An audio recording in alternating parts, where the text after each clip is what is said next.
Ito naman po mga bossing ko, ang isa sa mga pinakamaganda at pinakamaswerte na dapat mailagay natin sa ating pong pitaka, sa ating bag o sa ating kaha. Subok na po ito mga bossing. Kung nag-iisip ka sa ngayon kung ano kaya ang para mas lumevel up ang inyong swerte sa susunod na buwan mga bossing ko, ay mainam na ito ang gawin po ninyo mga bossing. Kung puro hirap, panay dami-daming utang, nabubuhay sa utang, pinagdaanan ko rin po yan. Masakit po yan sa ulo, mahirap po yan dalhin mga bossing, lalo-lalo na kung hindi mo malaman kung paano nyo babayaran ang mga nautang po ninyo. Okay lang mangutang dahil halos karamihan nga sa mga mayayaman ay may utang at kalalaki pa ng utang, pero malagaling silang magpaikot at alam nila kung saan manggagaling yung utang, yung kanilang pambayad, kaya sila ay umutang.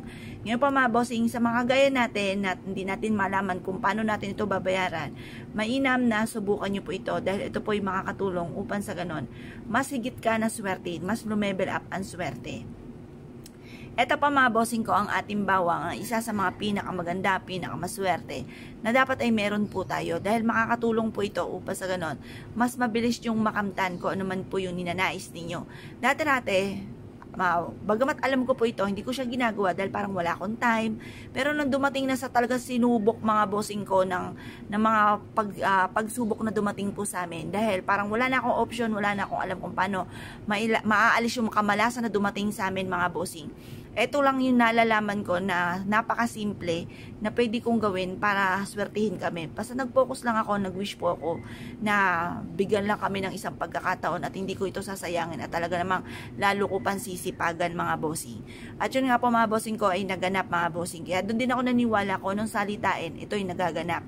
Kaya mas mainam ang sabihin nyo yung mga magagandang salitain at yung mga pangit, ipagdasal sa mahal na Panginoon. Doon nyo sabihin, hindi ka pa na-chismis, na solusyonan pa ang problema ninyo, bukod sa alam naman natin na alam na ng mahal na Panginoon po yan. Kaya lang minsan, kaya tayo nakikipagkwentuhan sa iba, sinishare natin kung ano yung nagaganap sa atin dahil parang punong-puno ka na, wala ka ng ibang mapagsabihan. Kung ako po sa inyo mga bossing ko, ibulong nyo po yan, sabihin nyo po yan sa mahal na Panginoon at pagkatapos, hayaan nyo na ang mahal na Panginoon na ang kumilos para sa inyo, masolusyonan ang problema.